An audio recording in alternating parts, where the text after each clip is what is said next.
রাজধানীর বেশিরভাগ পাম্পে একবেলা জ্বালানি তেল মিললে আরেক বেলা মিলছে না তেল। ভোগান্তিতে পড়ছেন চালক ও যানবাহন মালিকরা। সকাল ৬টা থেকে রাজধানীর বিজয় সরণি ট্রাস্ট ফিলিং স্টেশনে অকটেন সরবরাহ বন্ধ করে দেওয়া হয়।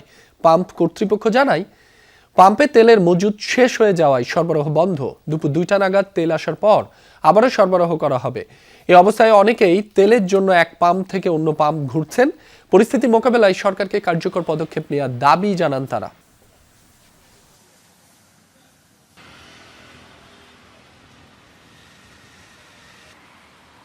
জ্বালানি তেলের ব্যাপারে খোঁজখবর রাখছেন সহকর্মী হাসিবুল করিম বিজয়, আপনি বর্তমানে কোন পাম্পে রয়েছেন?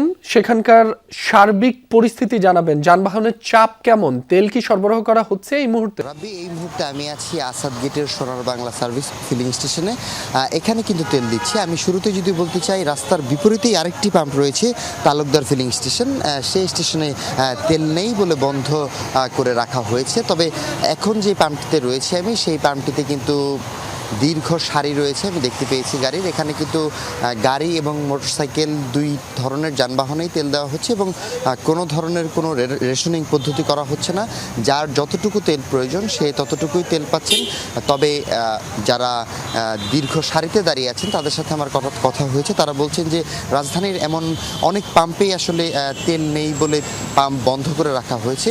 তারা আসলে বেশ ভোগান্তিতেই পড়ছেন তেল নিতে এবং প্রত্যেকবারই আসলে তেল নিতে এমন দীর্ঘ সিরিয়ালে দাঁড়ানোটা তাদের জন্য বেশ কষ্টসাধ্য বলে তারা বলছেন এবং তারা মূলত কয়েক ঘন্টা দীর্ঘ সারিতে দাঁড়ানোর পর তারা আসলে তেল পাচ্ছে, কিন্তু তাও রাজধানীর সকল পাম্পে পাচ্ছে না এবং একবেলা পাচ্ছে আবার আরেক বেলা পাচ্ছে না, এমনটাও হচ্ছে।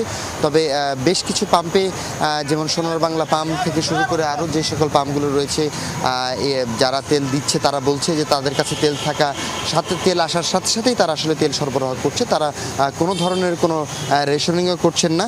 তবে আমরা একটু কিছু যারা আছেন এখানে তেলের লাইনে দাঁড়িয়ে তাদের সাথে একটু কথা বলতে চাই।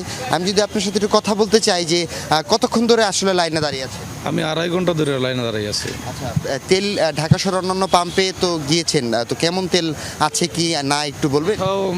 অন্য পাম্পে আমি 5-6টা পাম্পে গেছি, ওরা দিতেছে না তেল, শুধু এই সোনার বাংলায় দেয়।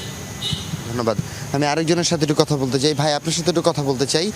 তো তেল নিয়ে তো দীর্ঘ সংকটের আমরা দেখতে পাচ্ছি, তো আপনি কতক্ষণ ধরে লাইনে আছেন এবং কেমন দেখছেন যে তেল আসলে কোথায় দিচ্ছে কোথায় দিচ্ছে না?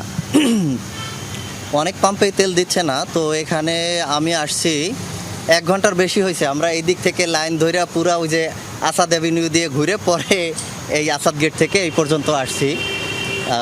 তো আমি 2-2.5 মাস আগে একবার তেল নিছি, মাঝখানে আমি ঢাকার বাইরে ছিলাম, এই জন্য আর নেওয়া হয় না। আমি 15 রমজানে ঢাকা। ধন্যবাদ। রাব্বি, শুনছিলেন যে অনেকেই আসলে দীর্ঘ সময় লাইনে থাকে। তো সব কিছু মিলিয়ে যদি বলি যে তেলের কিন্তু সংকট, তারা অনেকেই এমনটাই বলছেন যে তেলের সংকটের কারণে হয়তো তেল তারা পাচ্ছে না। তবে সরবরাহ ঠিক থাকলে তেলের পাম্প মালিকরা বলছেন যে তেল সরবরাহ সঠিকভাবে আসলে করা হয়। রাব্বি, বিজয়, আপনাকে ধন্যবাদ।